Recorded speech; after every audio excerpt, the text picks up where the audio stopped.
This episode of the podcast is brought to you by Mattio Communications. Hello, my fellow people of the plant. Let's talk for a moment about brand awareness in the cannabis space. The industry is obviously becoming more crowded as it matures. So how do you effectively break through the noise? We all know that cannabis marketing has restrictions that make our jobs more difficult, but fortunately, the kick-ass PR and marketing professionals at Mattio Communications know how to elevate your narrative while staying compliant. Their New York and LA-based teams have the connections and powerful storytelling abilities you need to propel your brand onto the national stage. Mattio refuses to let your bold innovations and ambitious breakthroughs fall through the cracks. They'll get your company in front of your most prized audiences via their various specialties, which include PR, social media, investor relations, SEO, and more. Mattio shares your vision of normalizing cannabis for the greater good of society. They proudly partner with businesses across the industry, from investors and ancillary companies to large MSOs and local brands. No matter your business goals, Mattio is here to help. Email them today at info@mattio.com. That's info@mattio.com, or visit their website at mattio.com to get your company the recognition it deserves. Hello, my fellow people of the plant. Thanks for tuning in to another episode of the Cannabinoid Connect podcast, your favorite podcast that includes industry-facing conversations with the industry's leading experts that aim to educate and inform the public regarding the plant's endless benefits. My guest today is Mladen Barbaric. He's the CEO at Airgraft. Mladen, thanks for joining me today, man. How are you? I'm great. Thanks for having me. Absolutely, man. I'm really excited to dive into Airgraft's vape cartridge today. Super unique, super different than anything I've seen in the vape cartridge space. But before we jump into that, Mladen, let's talk about you. So from what I've gathered and the research that I've looked, you didn't start in cannabis. You have more of a tech background. Is that right? That's right. I am not your typical cannabis guy. As a matter of fact, I'm an odd duck in the cannabis world. I started off as a tech guy, and even way back when I was a competitive swimmer, so I couldn't even consume cannabis because I was always afraid of getting tested during competitions and so on. I spent my life building everything from cars to medical devices, consumer electronics, mostly in the wellness space, activity trackers, and so on, about 100 million devices in different fields. And I can tell you that I never actually thought that I would be doing anything for cannabis. But when the time came, and it was really good friends of mine and supporters of many of the ventures that I've been involved in, said, look, there's a real issue and a glaring problem in the cannabis world. Something like 90% of all cannabis is inhaled. And, vaporization promises to be this sort of solution to a better, cleaner system. And yet, I don't think people are, doing this right. Can you take a look at it? And that was kind of the moment of inception. I spent some time really understanding the problem, and I couldn't help it. There is a real meaningful problem to solve. It means we can, with the skill set and the abilities that we have as a team, could really meaningfully solve problem for people.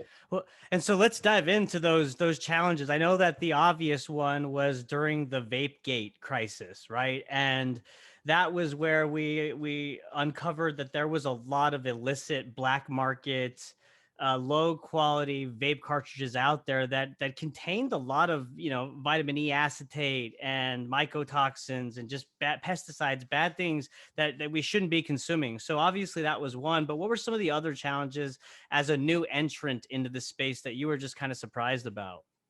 Well, so we look at everything quite scientifically. We're kind of geeks.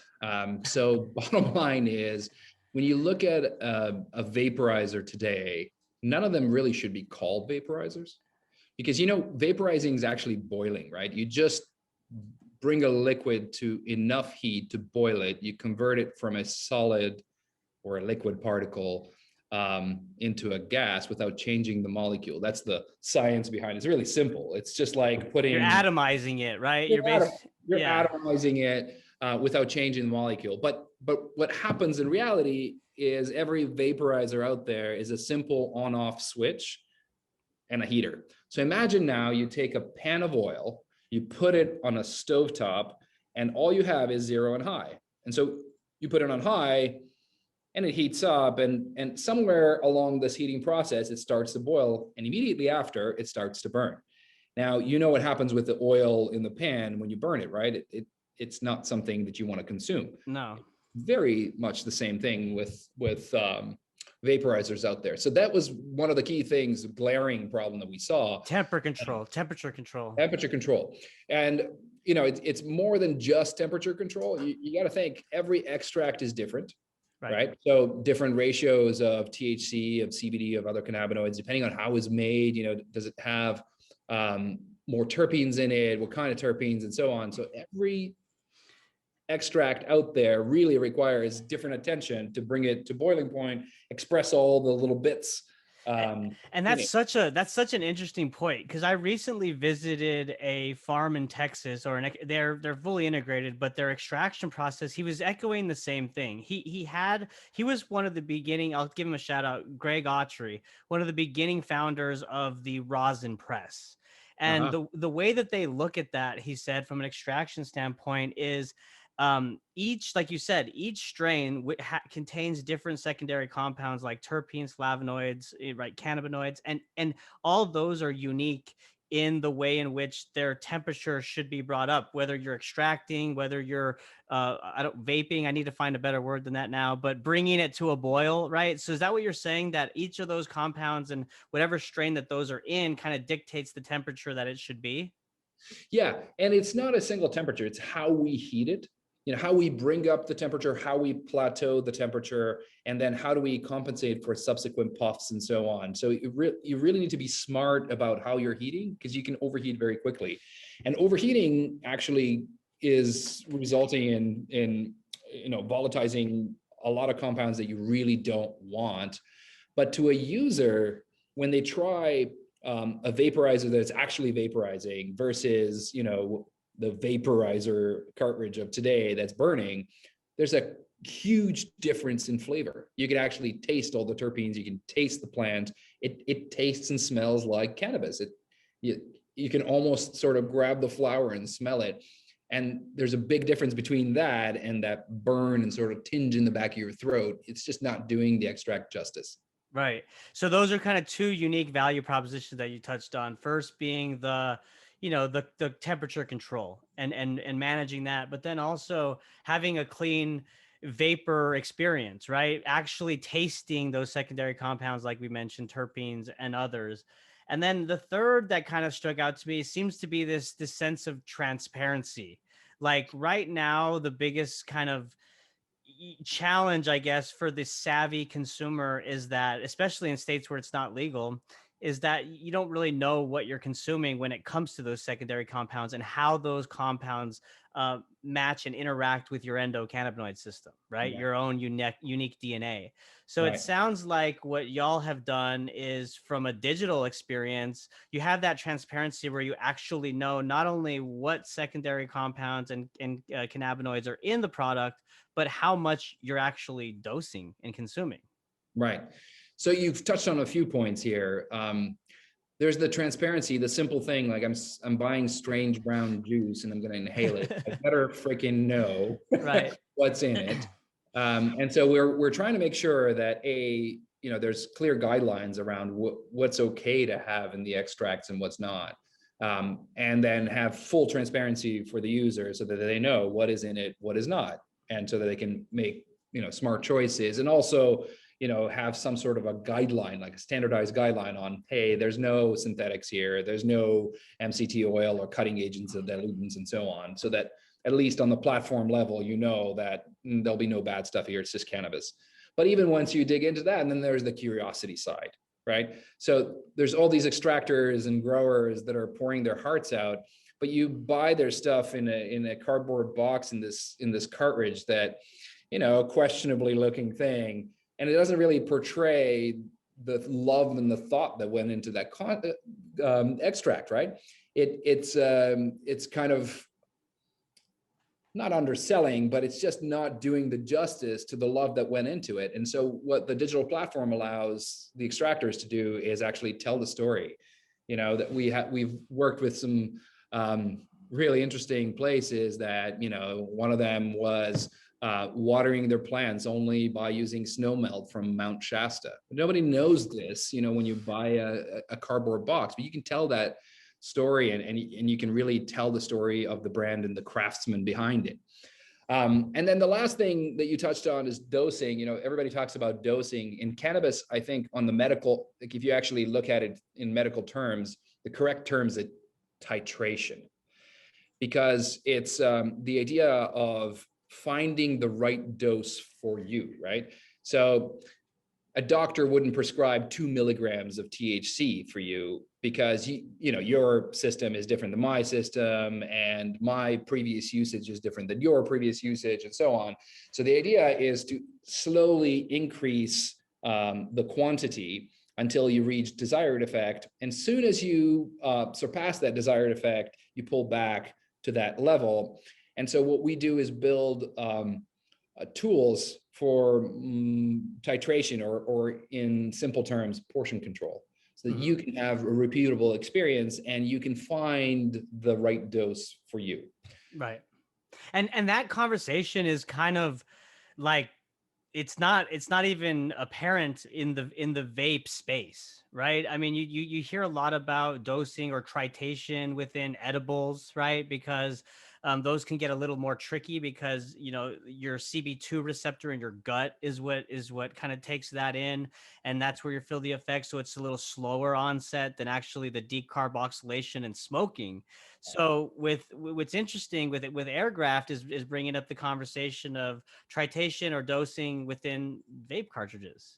And I don't think that conversation is really, I mean, it's touched on, but I don't know if anybody's addressing it right now.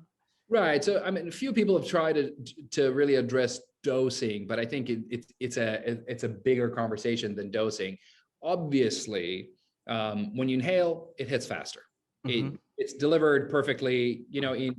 In medical studies, they look at inhalation versus direct injection. Inhalation actually works better than if you took cannabis and directly put it into your bloodstream. So it is the way to consume it, and it gives you feedback immediately, which makes dosing a little bit easier, right? When you're doing edibles, I mean, everybody's had this experience. Oh, it's nothing. Oh, it's nothing. Where am I? What plant am I on? Yeah. Right. So with vaporization, you don't have that issue. You have, very, very fast onset. What we wanted to do, and in our new platform, Airgraft 2 does something pretty remarkable in manipulating particle size and the amount of vapor delivered to be very effective. And so what this does is for an experienced user that does dabbing and hits a bong, their consumption levels are higher and their tolerances are higher, and so they need more of a dose to feel something. We make sure that they get something, but also the newbie can control and doesn't have an undesirable experience. So what this allows you to do is kind of find where your right level is, and if you're an experienced user and you need quite a bit, it's delivered pretty quickly, but it gives you 2 milligram interval little ticks as you're inhaling, a little haptic feedback, so how you're consuming and how much you're consuming. So just to take that a step further, so what you're saying is like it's very personalized. So based off of my consumption tolerance, the haptic technology kind of notifies me that you've hit a certain dosage here. You're taking more, and then based on how I'm feeling, you can either stop and kind of set it at that mode or that level. You don't even have to set it. It just gives you a feedback. The 3 little ticks is just for you. The idea is similar to inhalation is very different from drinking, for example. But when somebody pours you shots, at least you had 3 shots. Right.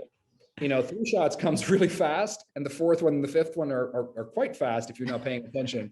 And so if you were to equate that to drinking alcohol, that at 3 shots you should probably stop. At 5 shots you're gone, right? Right. And so that in inhaling cannabis, that moment comes a lot faster than consuming. So what we're trying to do is make sure that there is some sort of an increment that you can recognize and sort of learn to make sure that you're always having a good experience, as opposed to one of those oops moments. Yeah, the whoopsie moments that you won't forget, and you'll respect the plant much more after that. Right.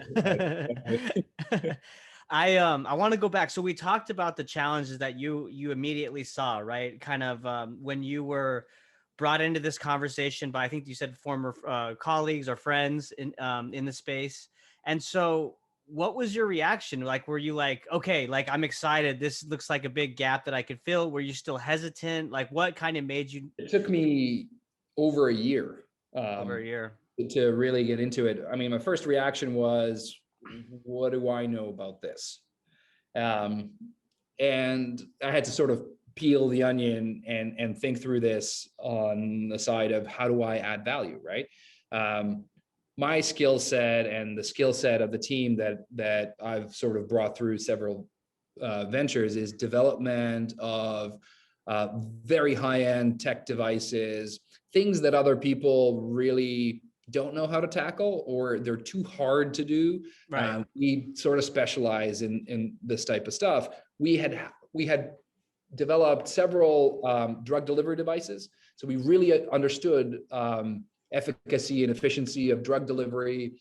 On the other hand, we made very, very small wearables. So we were working on, first FDA approved biosignal wearables. We helped bring up several companies that were doing activity monitoring and sleep monitoring and so on. So when I realized that this particular skill set actually answers the problem. So even though, I didn't come from cannabis, I immersed myself, and the team immersed themselves in the science behind cannabis, and you quickly learn this. But what you can't quickly learn is all the other stuff, how to build the technology to actually deliver this. Right. And so it took me a while, because we were A, soul searching, B, doing due diligence. And most of the due diligence focused really on, how can we add significant value, like industry altering value? And when we realized that we could, that's when I said, all right, this is exciting, because it's a moment in time, very much like, end of prohibition. It doesn't happen very often that industries are formed out of nothing, out of thin air, right? So it's an exciting time. It's a crazy time. It's a difficult time. It is amazingly exciting and crazy and it's exciting like product to be a part of, right? Because of like all the challenges that we just talked about, and especially all the bad news and just stigma that's come out of the vape gate crisis and whatnot. So I mean, it really is an important role y'all are playing as well. We really hope to help in this and dedicate our abilities and skill set to solve this problem. And so far the feedback's been amazing. People have really appreciated it. People have really responded well to the fact that we're giving such obsessive amount of care to how we vaporize and extract. But I think at the core, what we're trying to do is make sure that people are safer, make sure that people enjoy this plant. And I have to say, I never realized how much good cannabis brings to people. And I underestimated all my life, simply by not being, so close to it. But this experience of sharing this with people, and people really reaching out, and the cannabis community is very different. It's unlike other products. They actually share, they reach out. Our customer service team is constantly getting stories from people about how this is, really helping in their life, how it's changing their life, how it's propelling them, and so on. So it's very satisfying that way. For sure. That, I gotta tell you, as you're talking, I'm just like smiling for those not watching this and just listening. And it makes my heart happy, man. It does, because like, I mean, we've all heard it and lived it, over the past 100 years due to prohibition. There's been so much stigma and just, just bad stuff that's around cannabis from the offset. But when you're in it and you actually kind of understand the culture and you really understand what this plant can do from a therapeutic or medicinal standpoint, or even a recreational standpoint, it's not what you hear. It's not Right. all that propaganda, So it's just enlightening to hear that, man. And I'm probably going to cut that clip and use that on social media. Just because, like, we got to get those stories out and just start to normalize this plant. Yeah. And I think there's lots of progress there, and there's lots more to be made. Sure. But, on the way to do that, we're going to have to do some work in how we serve the plant, how we make sure that there is consistency and quality and so on, and really we take care of people that are enjoying it, because we have to deliver it safely. And obviously this is the way it's been consumed for the last I don't know how many years. There's images of shrines in ancient Israel with remnants of cannabis. Like, it's been around forever, right? Right. And so we know that this is how it's going to be consumed, but now we have to do that better. We need to apply what we've learned over the many years and really just provide a better experience. Right. I mean, in ancient Chinese culture, cannabis plant was part of their lifestyle. I mean, for all kinds of different facets. And then fast forward to, the Western society, like people had hemp seeds, before the 1930s. This was a plant and a crop that you just grew outside your house to feed your cattle or your livestock or make clothes, and it was just used for so many different things. So you're absolutely right. And it's important more than ever now that we're relearning that stuff, that we're doing it in a safe, clean way, because we have the technology like Airgraft has put together. And I want to take this opportunity, Mladen. I have a video up and I'm going to share my screen. I'm going to mute it, but if you don't mind, do you want to talk through, like, because we've talked a lot about what this vape cartridge does, but I'd like for those watching just to see how just technologically advanced this thing is. So can you see my screen right now? Yeah. Okay, so I'm going to play this and then you can just kind of walk people through like the setup, if that's cool. Sure, sounds good. So the cartridge requires an activation, right? So we unlock each pod as we use it. And we do this for several different reasons. I'll talk about it a little bit later. The battery has this technology to connect to the phone that doesn't require downloads or applications or Bluetooth. It's a QR code. Yeah. Well, so we start with the QR code and it lands you on the page of this particular pod. Okay. So you can either scan it, or what the video is showing here is, if you can't scan it, if you have an older phone or something like that, you can just go to airgraft.com/unlock and put in that code.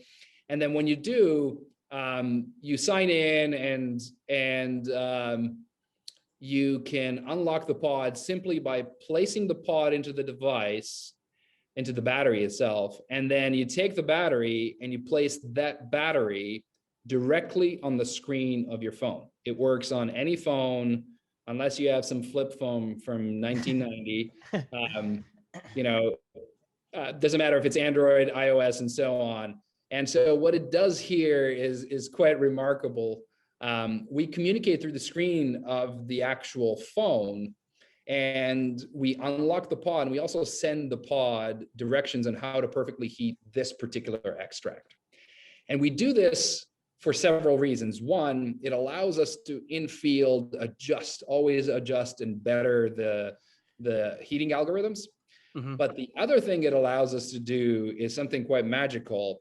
And it's the last part, and maybe one of the most important parts about the problems to solve in the industry. Innovation is not incentivized in current industry.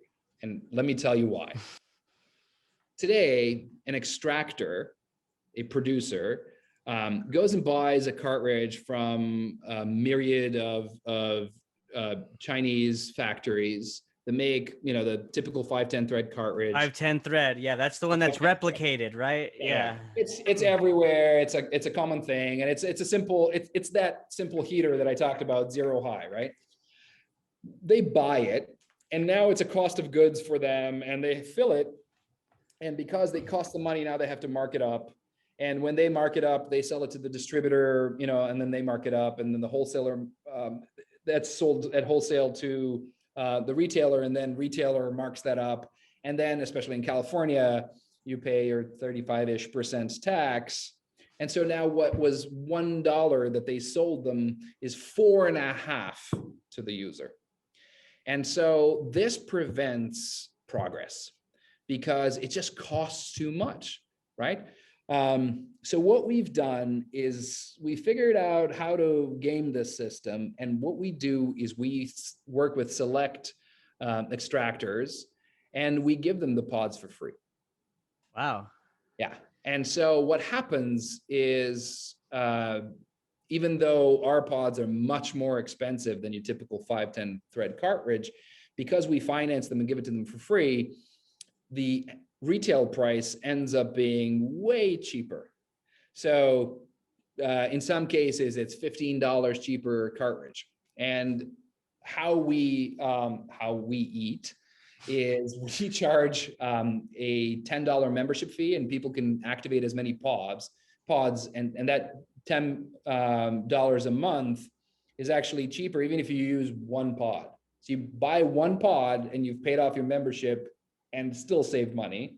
Wow. And now instead of having, your zero high crappy cartridge, you have a cartridge that's chipped, that's heated food safe, that's delivering highest performance at actually a price that's lower than anything. And how we facilitate that is what you just saw. We call that Magic Key.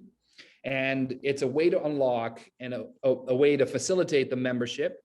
But you can buy it anywhere. So you'll be able to, by July 1st, buy it from most dispensaries in California.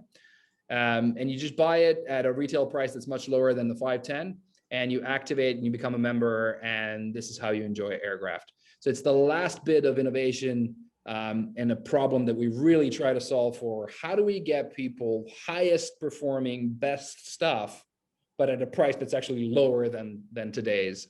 And we really hope that people like it. We think they'll like it. Our pre-launch sold out in a week. Caught us a little off guard. So I think people like it. Right. They're enjoying it. Yeah. And so now we're working very hard on restocking and getting it into more hands and so on. I think that membership makes a lot of sense. I think about, myself or even others who like to consume, the oils, right, through the cartridges, and they're buying them up. I mean, if you're constantly smoking that thing throughout the day, especially if it's like a half gram, in size, you're going to go through that thing pretty quick. So the fact that you can have a monthly membership where is it unlimited? That's what you said? It's unlimited. Yeah, unlimited. And they're gram pods. So and they're gram pods, so they're even more. Yeah. That was going to be my next question. Yeah, they're gram pods. You save from the first one. Average user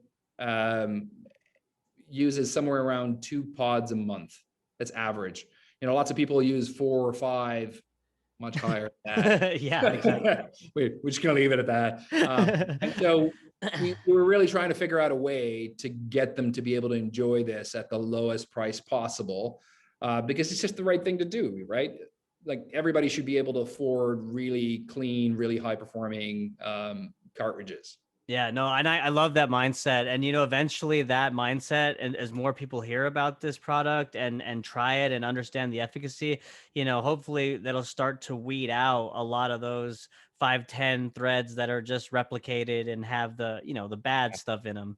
Yeah. So there's kind of a win-win there, Yeah, we're really hoping to give people an alternative to this. 510 served a purpose for a while, but it really doesn't do the job that it should. It doesn't really vaporize, right? It's doing a lot more burning than vaporizing, and it's time to sort of move on from that. And so what we hope to do is give people the financial means to switch over and enjoy just better.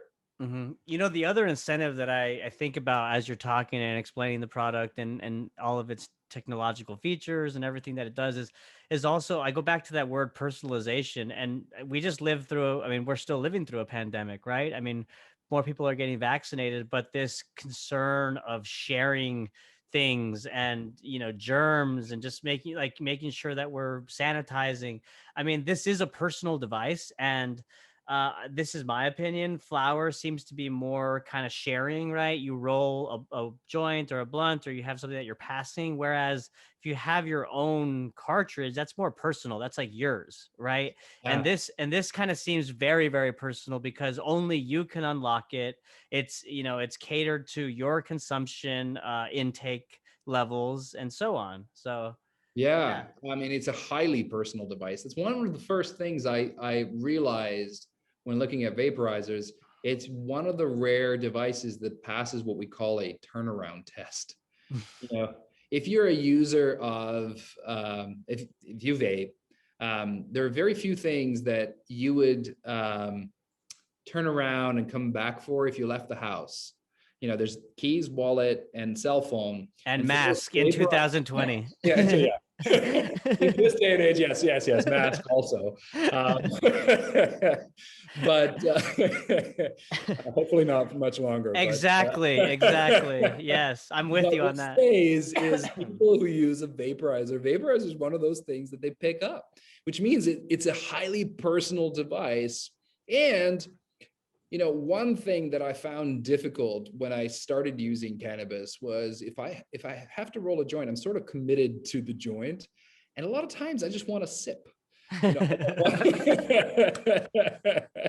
That's right. I'm not quite ready to commit to the full joint, you know, or I have to share it. And Right. so, you Especially if it's know, during the day, man, like a whole joint. Yeah, that's more of a nighttime thing for you sure. know, it's just Yeah. not really conducive to work, at least for me. You know, my tolerance isn't quite there yet. Right. But but with a vaporizer, you know, you could just have a sip, and you can use it more for more use cases where, you know, you might have some aches and pains, or you just need to relax, or whatever else it is. Just a little bit is enough, and you put it back in your pocket, and it's good. You know, there's Right. no waste, there's no you know, feeling bad about not going through the joint. So Right. that's one thing that makes it a highly personal device. Sure. Yeah. Another example I'm thinking of is like your Sunday day shopping with your wife, and you know, you may want to step outside and take a sip. That Yes, also is. there you go. Yeah, I'm sure we can come up with many of those situations. You know, shopping's one of them for sure. Right. Yeah. I wanna ask you. So you kind of touched on your consumer base, right? You got some people that have high tolerances. You have some that are just kind of entering the game, and they're trying to figure out you know, their dosage, or what was the word used? Titration. Titration. I want to make sure I get that right. Titration. So who is your customer? Like are they all over the place? Is there one particular demographic? Like who's buying your product? Yeah, so we're not like a typical brand that really focuses on one type of a consumer. We're trying to solve the bigger inhalation issue. Right. And then what happens is we have several brands that are really focused on a type of consumer that are on the platform. So think of us as a platform. You know, we're Netflix, and you know, you might enjoy these types of movies and those types of movies, but we make sure that, you know, there's something for everybody. What we Right. want to make sure is, you know, they are, whatever it is delivered in the best way possible, in the cleanest way possible. But in, with that in mind, you know, we had to really work hard on making sure that the product really works for either a new user, or, you know, an occasional sipper, or a real heavy user. So that's been a challenge, but it's really rewarding because all different types of people are enjoying it. And what they do is they choose different products. You know, Mm-hmm. some people might enjoy a rosin. Some people really care about higher THC. Some people really care about lower THC, and, you know, ratios and so on. So we ensure that they have the selection for whatever it is they need and their type of use that they need, because it's a plant product that they should enjoy for their purpose. Everybody has their own, benefit and enjoyment out of it. And what we do is make sure that we deliver that, whatever the need is. Right. And is it all it's not all THC. You have some CBD dominant products there also, right? Yeah, so I mean, we're starting with 11 brands on the platform, and they will have a variety of products, and they'll have rolling products and drops all the time. And that's just the start. There's conversations with, all key brands. And so there'll be a complete selection, whatever you might want to inhale, we've got it. And so that will evolve over the coming months. Got you. Can anybody work with y'all? Like if you're a manufacturer, like what is the criteria? What do you guys look for when Criteria working for certain is brands? we're product obsessive. So the level of obsession that we go through to make a product is absolutely nuts. If I showed you how many iterations of just the pod we made, and we're talking thousands, or how many draws we made inhalation machines so that we can do emission testing here at the office, 4 at a time, and we've done over 1 million inhales of virtual inhales. It's just we're slightly lunatic when it comes to Whoa. this. So what we look for is people that are just as passionate about product. Right. It's about extractors that really care, that love what they do, and that love for what they do shows in everything they do. When that's the case, we're a perfect match. Mm-hmm. And there's some ground rules, obviously, but in California currently, that's not really a problem. Not too many people do things like cut their extracts, and there's no funny synthetic stuff in there. Sure. In cases, so those things we won't do. There's some guardrails around the product. The product has to be outstanding to be on Airgraft. But there's so many good people making great extracts in California that's not too hard. And so that's the requirement. Gotcha. So more quality control, making sure they're doing the right thing, best practices in the lab, and not so much about revenue generation and kind of numbers and that thing. Or is that also? I believe that revenue and numbers come from doing really good work. Mm-hmm. When you make phenomenal product and when you really care, people notice. As a result, they buy. As a result, money will just come and numbers will just come. So my focus is never on revenue numbers. It's always on just doing the right thing for the product. I am totally 100% with you on that. I feel like sometimes, especially business owners, can get very distracted on trying to meet the numbers, trying to hit the goal, where, like, to your point, if you have put the right leadership team in place, you have the right business strategy, and you're executing the right way, all that stuff will come, right? I mean, it's just part of the... To acknowledge it's hard, business Sure. is hard, and Sure. not everybody has the luxury of being a venture-backed business and some breathing room to, actually focus on the product. But that's the right way to do it. And that's usually the best outcomes are when people are really, really, really, really focused on getting the right product to people and solving their actual problems. Right. And I appreciate you saying that, in terms of, like, there are some companies that have raised the capital, or they have the investors to kind of really do their due diligence and whatnot. And there's others that don't, and they have to be scrappy and find different ways. Right. And in your case, I know I read that Airgraft has raised $33 million in the last 2 rounds. Right. And so I would imagine a lot of that money has gone into R&D, and like what you're talking about, those hundreds of thousands of prototypes that you guys have been working through. So tell me, do you have any other plans to raise more capital? Like, what are your plans for 2021 and beyond? We're in scale mode. So Airgraft 2 is about reaching as many people as we can, and being able to offer this to as many people as we can. It's an interesting thing to scale, because cannabis is very different from anything else that I've ever scaled. simply because how disjointed everything is. California is basically a different country from, Massachusetts. Right. So Right. as we develop this, we are working on, how to best scale, how to make sure that we have the right infrastructure and quality control in all the different places, because they all function differently. East Coast is very much MSO based and West Coast is less so, and Right. they work differently. So our focus is really on bringing the platform to everyone. And so whether or not we need fundraising, I mean, we're really well funded. We believe in being frugal, so we haven't gone and blown the money. And so I don't know if a fundraise is in our future. Currently don't need it. But